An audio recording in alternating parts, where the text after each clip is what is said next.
আমাদের সমাজের ধান্দাবাজ, ধোকাবাজ, মাজার ব্যবসায়ী, ভণ্ড পীরেরা কিভাবে সাধারণ মানুষদেরকে দিনের পর দিন, মাসের পর মাস, যুগের পর যুগ ধরে ধোকা দিয়ে আসছে। এই সমস্ত তথাকথিত নামধারী ভণ্ড মাজার পূজারী বিদআতীরা ইসলামের কেউ নয়, বরং এরা ইসলামের মহাশত্রু, ভয়ঙ্কর শত্রু।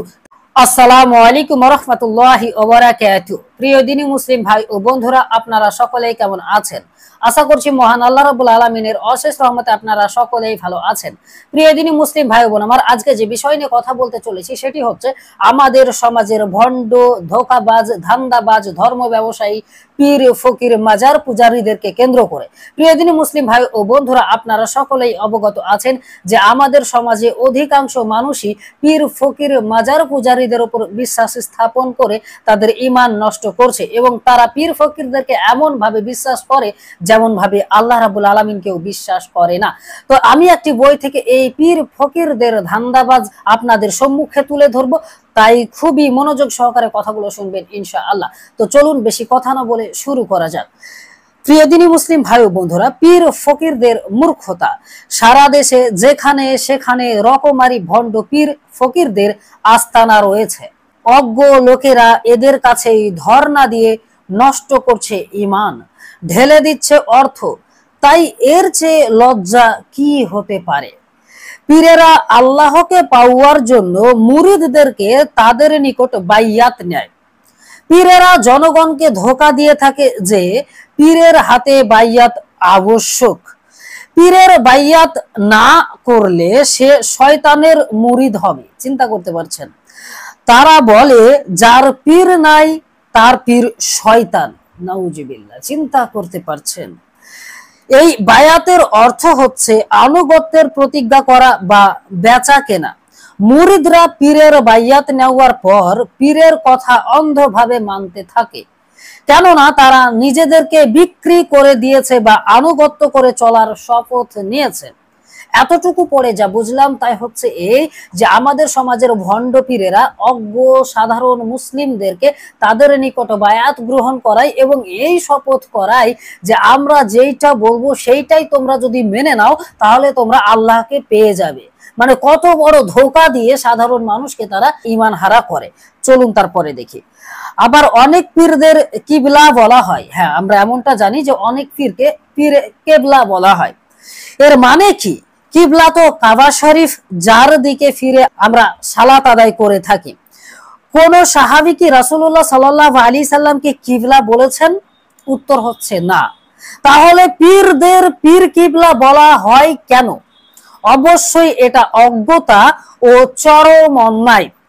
সবচাইতে দুঃখের বিষয়, ভণ্ড পীর ও সুফিরা নিজেরা যেমন সাধারণত জাহিল, অজ্ঞ হয়ে থাকে, মুরিদদেরকেও তেমনি জাহিল করে রাখতে চায় এবং তাদের দ্বীন ইসলাম ও ইসলামী শরিয়াত সম্পর্কে কোরআন হাদিস থেকে জ্ঞান অর্জন করার জন্য কখনো তাগিদ দেয় না।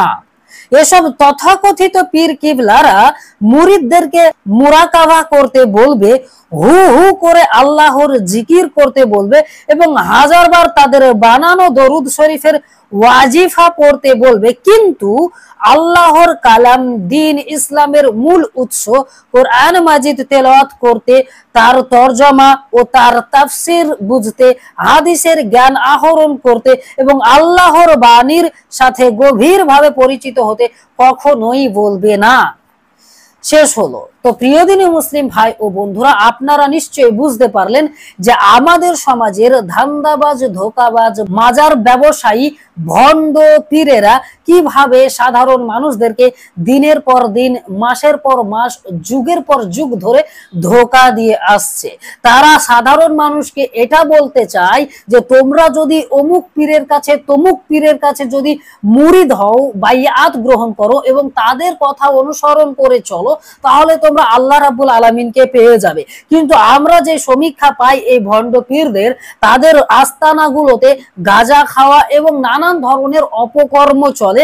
কখনোই আমরা এটা দেখি না যে কোরআন এবং সহিহ হাদিস দ্বারা কোনো প্রকার কোনো আমল, কোনো প্রকার কোনো আল্লাহ রাব্বুল আলামিনের ইবাদত হয়ে থাকে, এটা আমরা দেখি না। বরং আল্লাহ রাব্বুল আলামিনের বিরুদ্ধচারণ করে, রাসূল সাল্লাল্লাহু আলাইহি সাল্লামকে অবমাননা করে, তারা নিজেদের মতো করে গান বাজনা বাজিয়ে, হু হু করে, নেশা ভান করে, ডান্স করে তারা আল্লাহ রাব্বুল আলামিনের নাকি দিদার পেতে চায়।